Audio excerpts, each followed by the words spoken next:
प्रधानमंत्री नरेंद्र मोदी ने उत्तर प्रदेश में 34,000 करोड़ रुपए से ज्यादा की कई विकास परियोजनाओं का किया उद्घाटन और शिलान्यास। कहा, विकास की नई इबादत लिख रहा है आजमगढ़। हरियाणा के मुख्यमंत्री मनोहर लाल ने नूंह जिले को दी 700 करोड़ रुपए की परियोजनाओं की सौगात। कहा, गुरुकुलों और मदरसों को हरियाणा शिक्षा बोर्ड से जोड़ेगी सरकार।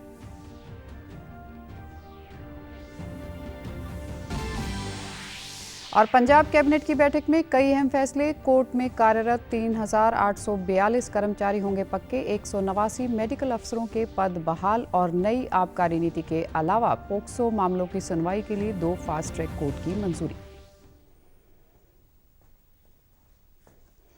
नमस्कार, चंडीगढ़ से आपका स्वागत है। मैं हूं आरजू। अब समाचार विस्तार से।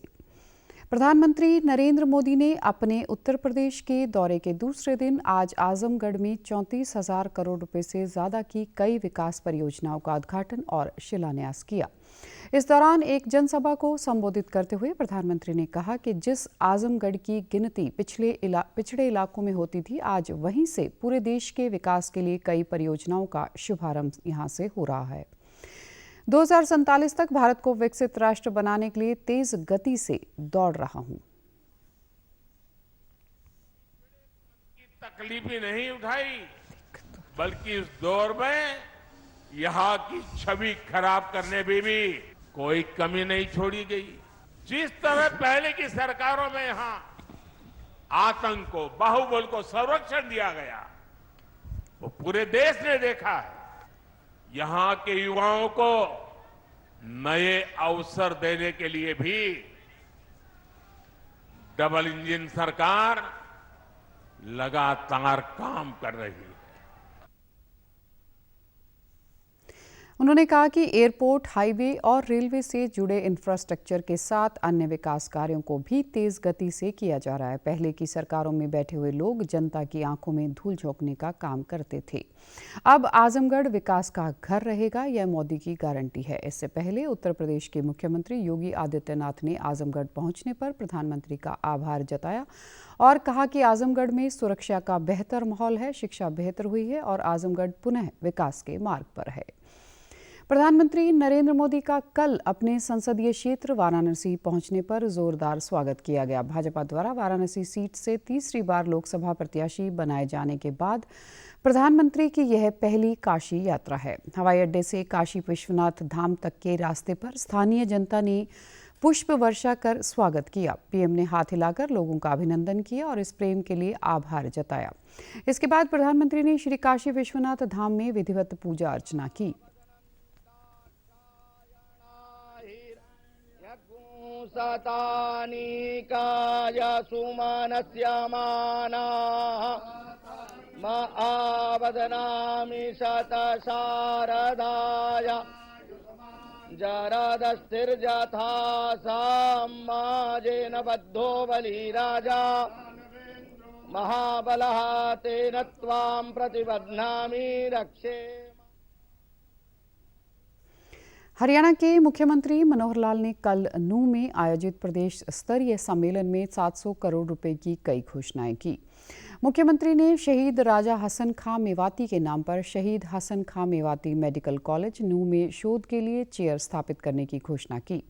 साथ ही पूर्व विधायक और राज्य वक्फ बोर्ड के अध्यक्ष चौधरी जाकिर हुसैन की अध्यक्षता में विकास कार्यों के लिए शहीद हसन खां मेवाती के नाम से 5 सदस्यीय समिति बनाने की घोषणा की। इसके अलावा अल माफिया सामान्य अस्पताल मांडीखेड़ा को 100 बेड से 200 बेड का किए जाने, जिले में सीएचसी, पीएचसी तथा सब सेंटर तकरीबन 150 करोड़ रुपए की लागत से जिले की सड़कों का काया पलट, कम्युनिटी सेंटर की भी घोषणा की। उन्होंने HKRN के तहत तकरीबन 1504 शिक्षक व अन्य पदों पर नियुक्ति करने की घोषणा की।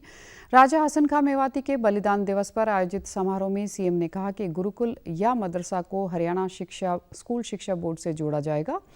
उन्हें बच्चों की संख्या के हिसाब से आर्थिक सहायता दी जाएगी। 200 से अधिक बच्चे होने पर 7 लाख रुपए की सहायता प्रति वर्ष मिलेगी।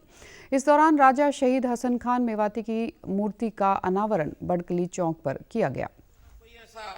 ऐसा कोई मजमून खड़ा किया जाए, हजारों वर्ष से इंतजार कर रहे थे। आज वो इंतजार पूरी हुई और वतन पर फिदा होने वाले शहीद आजम मेवाती हसन खां की मूर्ति का अनावरण हुआ, उनको अनवील किया और मूर्ति को लगा करके आज वो इंतजार पूरी हुई है। आज का दिन आप सबके लिए बहुत मुबारक का दिन है कि हम उनके उस समय के किए हुए काम उनको आज हम याद कर रहे हैं।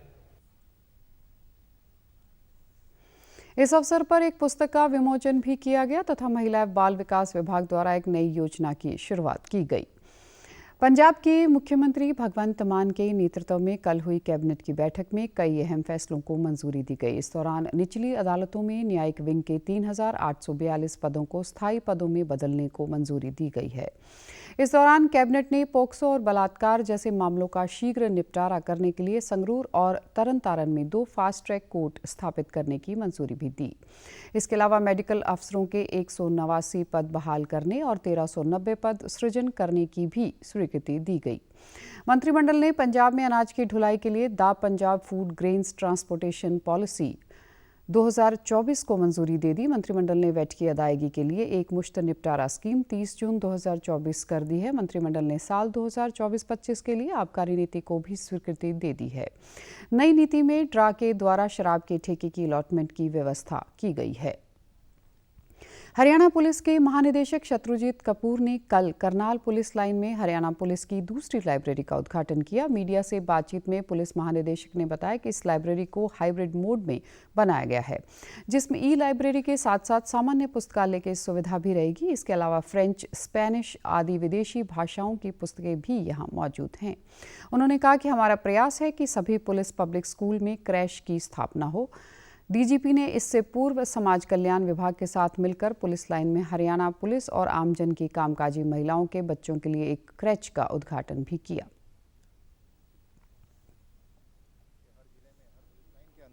एक पुस्तकालय बनाया जाए, ई लाइब्रेरी की स्थापना की जाए और साथ में हमने इसको हाइब्रिड मोड में बनाया है। ई लाइब्रेरी भी है इसमें और फॉरेन लैंग्वेजेस का भी एक कंपोनेंट है और एक फिजिकल लाइब्रेरी भी है।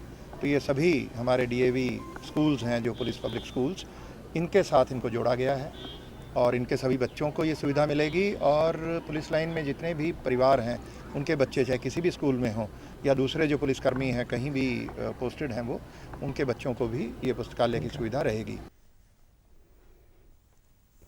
डीजीपी ने कहा कि आगामी लोकसभा चुनाव के लिए पुलिस की तैयारी शुरू हो चुकी है और जैसे तैसे चुनाव आयोग के दिशा निर्देश मिलेंगे, इन तैयारी को आगे बढ़ाते जाएंगे। हमारा पूरा प्रयास रहेगा कि चुनाव पूरी तरह निष्पक्ष और स्वतंत्र हों। पीजीआई चंडीगढ़ में आज से अब विश्व ग्लूकोमा सप्ताह मनाया जा रहा है। इस मौके पर आज सुबह रॉक गार्डन से सुखना झील तक ग्लूकोमा अवेयरनेस वॉक करवाई गई। इस उपलक्ष्य में कल पीजीआई चंडीगढ़ के एडवांस्ड आई सेंटर में एक प्रेस वार्ता कर सेंटर प्रमुख प्रोफेसर एस पांडव ने बताया कि पहली स्टेज पर ही ग्लूकोमा के मरीजों का पता लगा सकें, इसलिए हमारा सेंटर 16 मार्च तक कई एक्टिविटीज़ करवाएगा। उन्होंने बताया कि देश में हर 8वां व्यक्ति ग्लूकोमा पीड़ित है। चिंता की बात यह है कि 90% मरीजों को समय रहते इसका पता ही नहीं चलता। लेकिन जैसी उम्र बढ़ जाती है, जब तक आप 80 तक पहुंचते हैं तो ये जो नंबर है वो 8 से 10 पर 100 हो जाता है। तो इसका मतलब उम्र के साथ ही काला मोतिया बढ़ जाए। तो बढ़ती उम्र का होना एक अपने आप में रिस्क है काले मोतिया डेवलप करने के लिए। इसमें सबसे बड़ी प्रॉब्लम ये है कि काले मोतिया कोई साइन या सिम्टम्स नहीं होते, पता नहीं चलता कि किसको है और किसको नहीं है, और ये पता तभी चलेगा जब आंखों का चेकअप होगा। तो ये जो हम मना रहे हैं, जो ग्लूकोमा अवेयरनेस प्रोग्राम जो हम कर रहे हैं, वर्ल्ड ग्लूकोमा वीक, तो ये सारी दुनिया में ही मनाया जाता है क्योंकि ये जो प्रॉब्लम है सिर्फ हमारी नहीं है, सारी दुनिया में ही है। प्रोफेसर पांडव ने बताया कि ग्लूकोमा के मरीजों के पारिवारिक सदस्यों की जांच भी अनिवार्य है क्योंकि 10 से 15% मामलों में यह उनके भाई बहनों और बच्चों को प्रभावित कर सकता है। उन्होंने लोगों के समय रहते नियमित जांच करवाने की अपील की। चंडीगढ़ के भाजपा कार्यालय कमलम में कल भाजपा महिला मोर्चे की प्रदेश अध्यक्ष हीरा नेगी की अध्यक्षता में गौरव रत्न अवार्ड कार्यक्रम का आयोजन किया गया। इसमें भाजपा प्रदेश अध्यक्ष जतिंदर पाल मल्होत्रा ने ये अवार्ड वितरित किए। इस मौके पर प्रदेश अध्यक्ष ने कहा कि महिला मोर्चा की ओर से उन महिलाओं को सम्मानित किया जा रहा है जिन्होंने खेल, शिक्षा, समाज सेवा, व्यापार और राजनीति आदि में अपनी भागीदारी सुनिश्चित की और समाज के उत्थान में अपना योगदान दिया। इस मौके पर भाजपा महिला मोर्चा चंडीगढ़ की अध्यक्ष हीरा नेगी ने बताया कि राष्ट्रीय अध्यक्ष के आह्वान पर आयोजित इस कार्यक्रम में चंडीगढ़ की 13 महिलाओं को सम्मानित किया गया जिन्होंने अंतर्राष्ट्रीय स्तर पर विभिन्न प्रतियोगिताओं में पदक हासिल कर देश का नाम रोशन किया। इनमें बैडमिंटन में कल्पना सरगुन अरोड़ा व सरोज, टेबल टेनिस में विद्या कुमारी, स्केटिंग में दिया नेगी, जुडो में अनीशा, कराटे में अक्षिता आदि शामिल हुई। संयुक्त राष्ट्र ने भारत के स्थायी प्रतिनिधि रुचिरा कंबोज ने एक बार फिर संयुक्त राष्ट्र सुरक्षा परिषद UNSC में तत्काल सुधार की आवश्यकता पर जोर दिया। संयुक्त राष्ट्र के 78वें सत्र की अनौपचारिक बैठक के दौरान रुचिरा कंबोज ने लंबी चर्चा पर निराशा व्यक्त करते हुए कहा कि साल 2000 में आयोजित मिलेनियम शिखर सम्मेलन में वैश्विक नेता व्यापक सुधारों के लिए प्रतिबद्ध हुए थे। 2000 के बाद अब तक चौथाई शताब्दी बीत चुकी है। रुचिरा कंबोज ने कहा कि अब सुरक्षा परिषद में सुधार की आवश्यकता है। दुनिया और हमारी आने वाली पीढ़ियां अब और इंतजार नहीं कर सकती। कंबोज ने युवा पीढ़ी की आवाज पर ध्यान देने की आवश्यकता को रेखांकित किया। Let me say also that while the new permanent members would as a principle have the same responsibilities and obligations as current permanent members, they shall not exercise the veto until a decision on the matter has been taken during a review. Nonetheless, and therefore I say that we should not allow the veto issue to have a veto over the process of reform itself.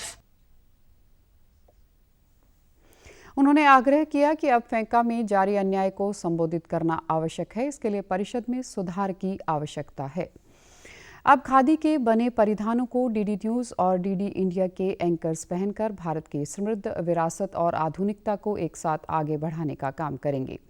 DD news को खादी से जोड़ने का प्रयास करीब 1 साल पहले जनवरी 2023 में शुरू किया गया था। इस संबंध में एक सहमति पत्र पर हस्ताक्षर सितंबर 2023 में KVIC और प्रसार भारती के मध्य हुआ था।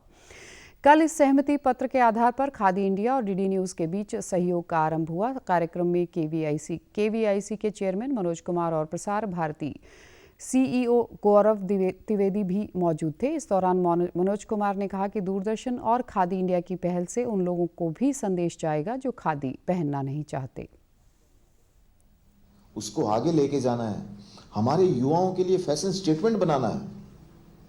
और ग्रामीण भारत में दूर दराज पे बैठी कोई मेरी माँ, कोई मेरी बहन पूरे परिश्रम के साथ जब इस धागे को बनाती है, इस खादी को बनाती है, तो उसके पसीने की महक, उससे बना हुआ उत्पाद अगर हमारे एंकर यहाँ पहनेंगे तो उसकी गूंज सिर्फ यहाँ नहीं, उन तक भी पहुँचेगी जो खादी को अपनाना नहीं चाहते।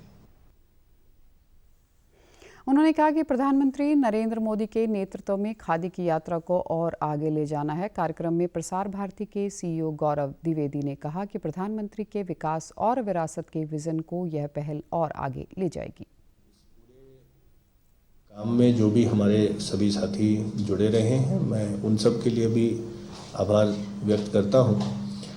और मुझे पूरा विश्वास है कि आने वाले दिनों में जो हमारे दर्शक हैं और जो हमारे दीगर मीडिया है, उन लोगों के माध्यम से जो खादी की समृद्ध विरासत है, उसके नए नए स्वरूप हम अपने दर्शकों को दिखा सकेंगे। अब खबरें फटाफट।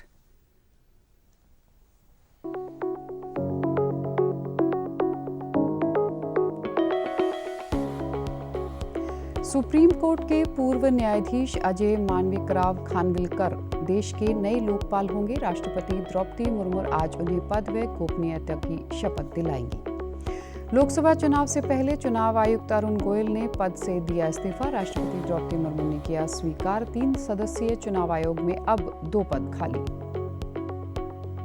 केंद्रीय सूचना व प्रसारण व खेल मंत्री अनुराग ठाकुर 12 मार्च को चंडीगढ़ से खेलो इंडिया राइजिंग टैलेंट आइडेंटिफिकेशन कीर्ति योजना का करेंगे शुभारंभ। चेक गणराज्य की क्रिस्टिना ने जीता मिस वर्ल्ड का खिताब। मुंबई में आयोजित प्रतियोगिता में भारत की सिनी शेट्टी को मिला 8वां स्थान। और आप हमारे समाचार YouTube channel DD news Chandigarh, Facebook DD news Chandigarh और social media X DD news CHD पर भी देख सकते हैं। इसी के साथ चंडीगढ़ से समाचारों का सिलसिला समाप्त होता है। नमस्कार।